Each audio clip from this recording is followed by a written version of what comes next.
नमस्कार मित्रांनो, पत्रकार Hemant Joshi of the record कार्यक्रमात तुमचं मनापासून स्वागत करतो. लुबाडण्याच्या, फसवणुकीच्या, डाकूवृत्तीच्या अलीकडे वाढलेल्या या वृत्तीतून, प्रवृत्तीतून एकमेकांवरील विश्वास साफ उडालेला आहे. बाहेरचे सोडा, पण कुटुंब सदस्य देखील एकमेकांशी व्हॉट्सअप कॉलवरून बोलतात. कारण ज्याला त्याला आपलं बोलणं टेपिंग करून घेण्याची भीती असते.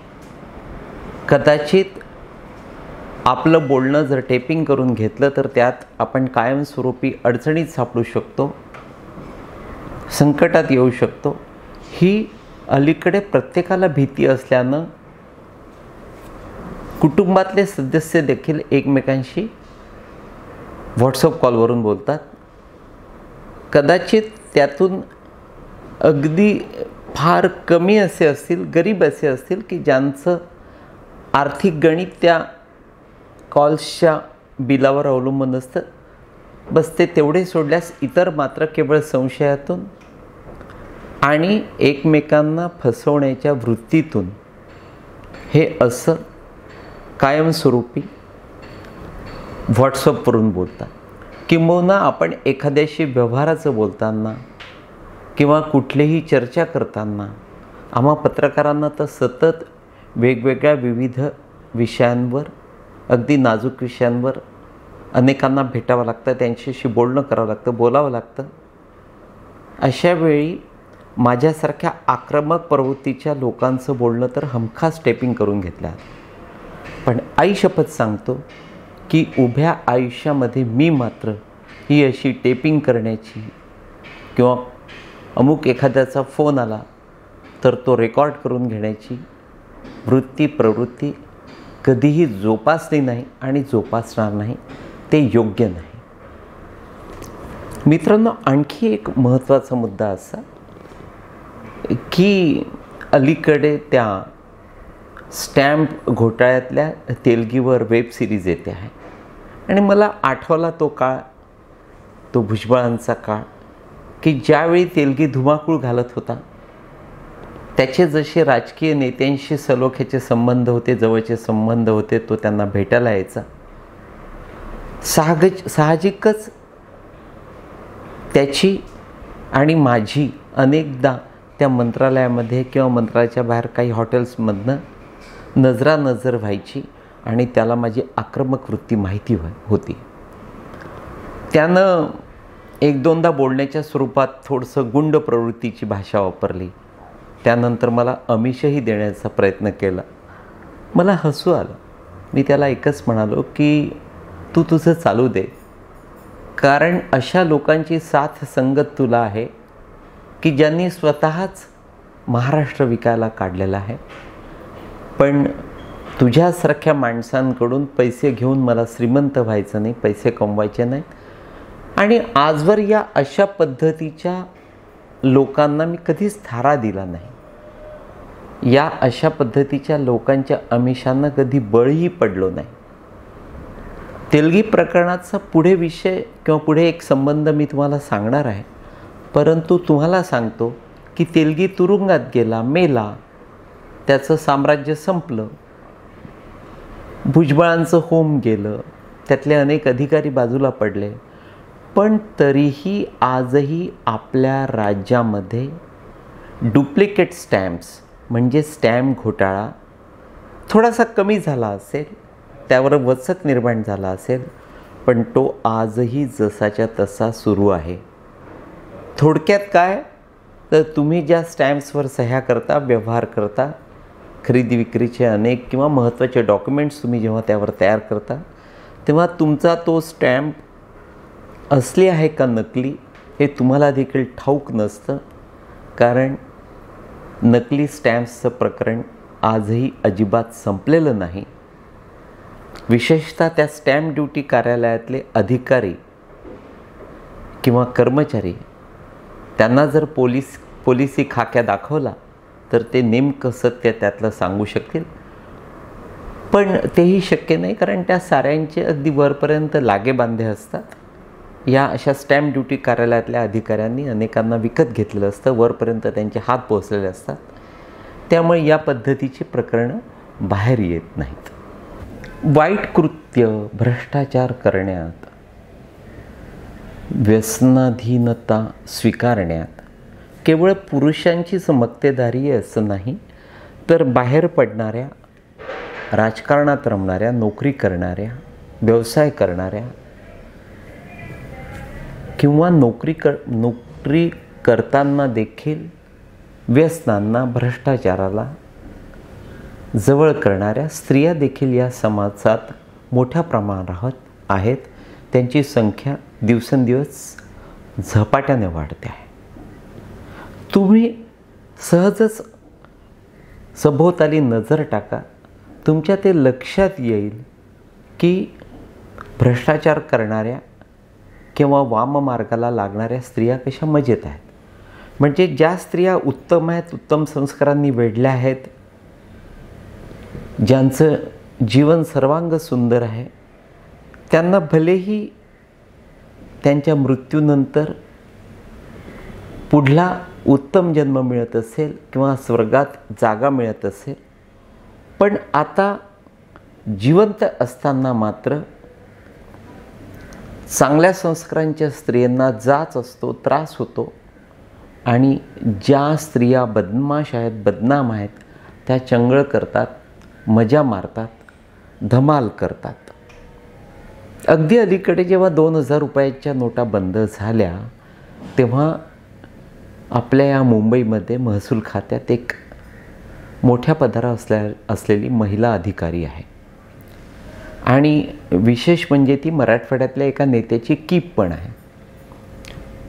त्या स्त्रीनं माझ्या एका सोनार मित्राकडे 2000 रुपयाच्या नोटा देऊन सोनं खरेदी केलं. थोडक्यात काय तर काळ्याचं पांढरं केलं. पण ती जी रक्कम तिनं त्याला अदा केली ते बघून तो व्यापारी मित्र, तो गोल्डस्मिथ, तो सोनार, तो देखील हादरला, अचंबित झाला, आश्चर्यचकित झाला, त्याला घाम फुटला. पण त्याला आमच्याच मित्रांनी समजावून सांगितलं की तुझा तो व्यवसाय आहे, अमुक एखादी स्त्री या पद्धतीनं नजरेतून पडू शकते, भ्रष्टाचार करू शकते, नीच असू शकते, हलकट असू शकते, त्याकडे दुर्लक्ष केलेलं बरं.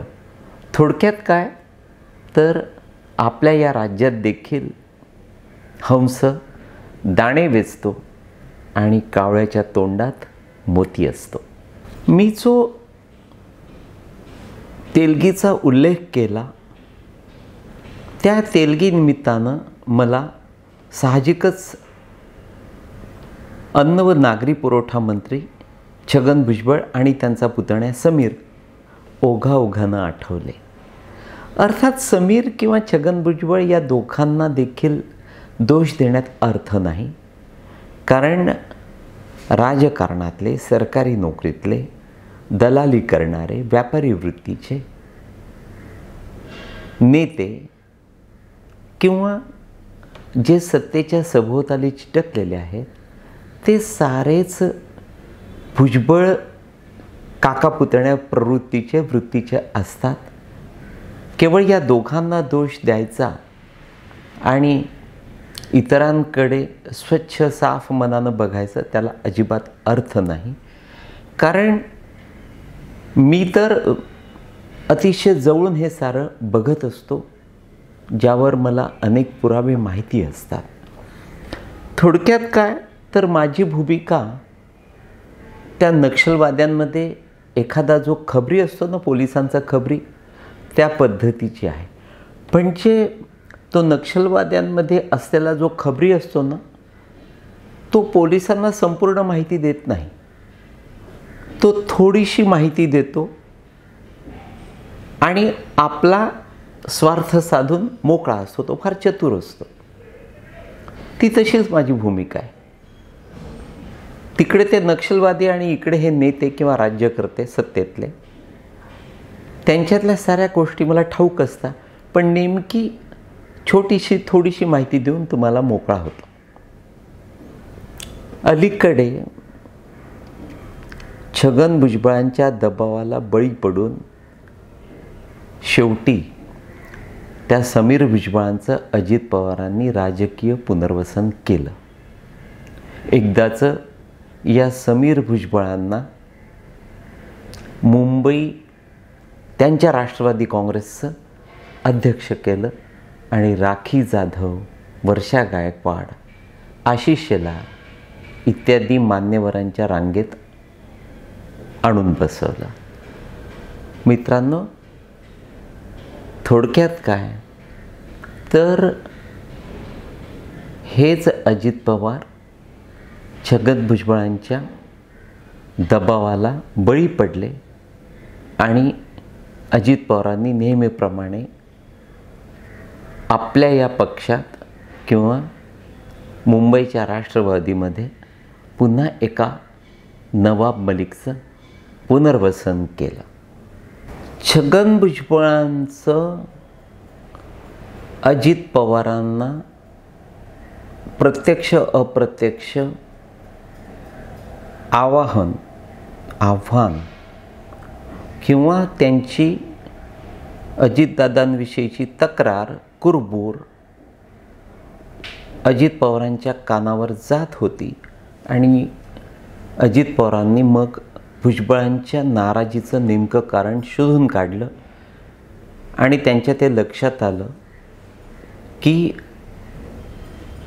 भुजबळांचा पुतण्या समीर याचं पुनर्वसन, राजकीय पुनर्वसन केल्याशिवाय भुजबळ शांत होणार नाहीत आणि या दिवसात विशेषतः राजकीय अडचणीत असणाऱ्या आणि सत्तेत रमणाऱ्या, सत्ता आवडणाऱ्या, सत्तेला बिलगणाऱ्या, सत्तेसाठी काहीही करणाऱ्या अजित पवारांना भुजबळांचं बंड, भुजबळांची नाराजी किंवा भुजबळांचं कदाचित शरद पवारांकडे निघून जाणं परवडणारं नव्हतं. त्यातून त्यांनी भुजबळांशी सुसंवाद साधला, एकमेकांना ते भेटले, प्रदीर्घ चर्चा केली आणि तेलगीवर पुढली वेब सिरीज निघण्याआधी समीर भुजबळ यांचं पुनर्वसन करण्यात आलं, राजकीय पुनर्वसन करण्यात आलं. समाज पाठीशी असला, मतदारसंघ मोठ्या युक्तीनं बांधला की काहीही करता येतं. त्यातून हेच समीर भुजबळ उद्या त्या लोकसभेत मोदी यांच्या मांडीला मांडी लावून बसलेले असतील. त्यामुळे आपल्या या राज्यामध्ये केव्हा काय होईल हे सांगता येत नाही. उत्तम संस्कारांची किंवा चांगल्या सत्तेतल्या चांगल्या मंडळींची अपेक्षा सर्वसामान्यांनी ठेवू नये. थोडक्यात काय तर समीर भुजबळ यांचं पुनर्वसन करून, राजकीय पुनर्वसन करून, जसे शरद पवार आणि अजितदादा हे एकमेकांना शोभणारे काका पुतणे, ते तसेच नेमके छगन भुजबळ आणि समीर भुजबळ एकमेकांवर वरचढ, लबाडीत भ्रष्टाचार करण्यामध्ये, गोंधळ घालण्यात, हे राज्य नासवण्यात अग्रेसर. त्यामुळे समीर भुजबळ यांचा पुन्हा एकदा नवाब मलिक करण्यात आला, त्यांचं राजकीय पुनर्वसन करण्यात आलं आणि यानंतर देखील समीर भुजबळ मुंबईमध्ये विशेषतः राष्ट्रवादीच्या वतीनं येणाऱ्या लोकसभा, महापालिका, विधानसभा निवडणुकीत लोकांची मनं आणि मतं मिळवण्यात फारसे यशस्वी ठरले नसले तरीही ते लोकसभेला निवडून येऊ शकतात आणि हे असल्या पद्धतीचं घाणेरडं गलिच्छ गणित समोर ठेवून आपलं हे राज्य रसातळाला जात आहे. मित्रांनो, दादा म्हणजे मोठा भाऊ, दादा म्हणजे आदरयुक्त दरारा, दादा म्हणजे आदर्श. दादा म्हणजे वडिलांच्या जागी. थोडक्यात काय तर दादा ही उपाधी फार वेगळ्या पद्धतीनं, वेगळ्या नजरेनं आपण बघत असतो आणि म्हणून घरातल्या वडीलधाऱ्या भावाला, मोठ्या भावाला आपण मोठ्या आदरानं दादा म्हणतो. अजित पवारांना देखील दादा ही उपाधी दिल्या गेलेली आहे. पण यापुढे जेव्हा केव्हा मला त्यांच्यावर लिहायचं किंवा बोलायचं असेल तेव्हा त्यांना दादा म्हणताना नक्कीच माझी जीभ अडखळेल. अर्थात एखादं काम जर त्यांच्याही हातून चांगलं घडलं तर नक्कीच अजितदादा म्हणून त्यांचा उल्लेख करताना मला आनंद होईल. तूर्त एवढंच मित्रांनो. नमस्कार.